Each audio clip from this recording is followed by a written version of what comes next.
That's right. Well, we've seen some of those appointments. Let's talk about a very crucial one now. The appointment of the new NIS Director, Major General Philip Kameru. Now, I'm sitting here with Wenda Jiwe. Thank you for coming this evening. I appreciate that. Thank you. Great. Now, let's talk about the NIS first. What's the situation that Major General Kameru is entering into? I mean, a few days ago, we saw the situation where the president was actually heckled, and many people said that, this shouldn't have happened in Migori. The NIS should have had this kind of information and made sure that they preempted a situation like this. But apart from those things we can see, what is the state of the NIS that Philip Kameru isn't entering? The Major General is coming into an NIS that's uniquely different than his predecessors. This is not the same situation that the former directors, took reins of power in NIS, because unfortunately for the Major General, we are in a state of war. He's the first NIS director to take over when Kenya was literally in war with an enemy that is faceless, and that is the on terror and Al-Shabaab. And so it comes in at a time when there is increasing pressure and a lot of pressure on the NIS. There have been a lot of questions on credibility. There have been questions on their ability to conduct intelligence. Although really, largely, they have always, when we blackmail them, they mail them themselves. They say, no, we said this, we knew this. The retired Major General Shangi said it. I mean, after investigating, said, I gave this information. The president didn't really white-mail him when he said that in Pectoni, we had the intelligence. So the Major General is taking reins of command as the chief of intelligence at a time when NIS has been thoroughly scrutinized. And unfortunately for him, he has to deliver the results right now. In fact, not right now, he has to deliver them yesterday.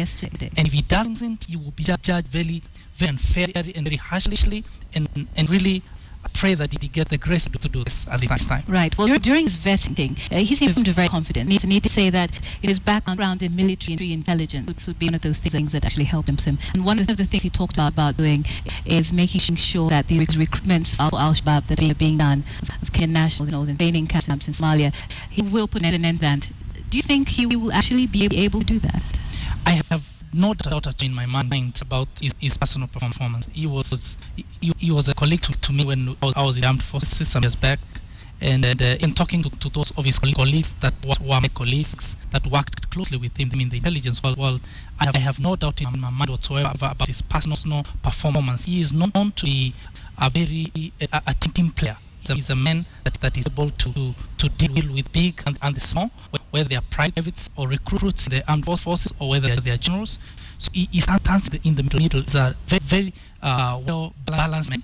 And I think as he goes into the NIS, 3/4 of the people he will work with have no military training. They are civilians who are in the intelligence world. But that does not disadvantage him, because this is a gentleman that has immense international connections with some of the best intelligence network around the world. The Mossad, the FBI, CIA is exposed to this over time. And this is a gentleman that struck balance. And I know that for sure he can deliver if he wants. Right, so he talked about his personal ability, but what about the institutional ability? Does the NIS have kind of support it needs to make these things happen? Now, that is quite debatable right now, and I know I'm privy to issues happening, for example, in the National Assembly, in the Senate, where they're trying to look at laws that would make NIS more effective.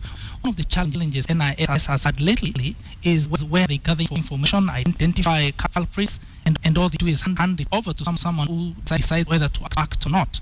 Now, there's a law being proposed out there in the Senate that NIS should be given power to arrest. This means certain things have to be done. Their actions have to be gazetted, suspect holding centers, and so this calls for institutional reforms, for structural reforms within the NIS. It calls for more funding. It calls for more capacity building for the people in there. The other problem, of course, we've had largely with NIS is when we started recruiting degree holders only and masters and PhD holders in NIS. Now that became a problem because intelligence should be gathered from the common wananchi. NIS, and I hope Major General can hear and this, should devolve the sales machinani. They should get intelligence from the shoe cobbler by the street corner. They should get intelligence from the motorcycle rider. Should get intelligence from the tout and the conductor in the bus stops. If they don't do it, if they go white collar, they are going to fail flat. So do you think the fact that a military man was chosen also points to the fact they're moving away from a white-collar sort of NIS to more of a military fatigue sort of an well, I don't think so because the Major General, as I said, though he's a military general, is one of the few military officers I've known that are very, very, very humble, very down to earth, is able to interact with the mighty and small, and especially the small. Degrees. And exactly. However, him being able to play with the small-time players could be his greatest strength, where he walks into an office and the client does not feel intimidated by Major General. He's known to chat with the junior officers in the military, and none of them feel intimidated. It's like some general who walk into a room and every soldier keeps themselves busy or take to their heels because he has an intimidating stature. This is a very down-to-earth gentleman, and I just can't wait to see what he will deliver for the NIS. All right. Thank you so much for coming this evening. Thank you very much. That was when Biju, political security analyst, and we were talking about that very crucial appointment.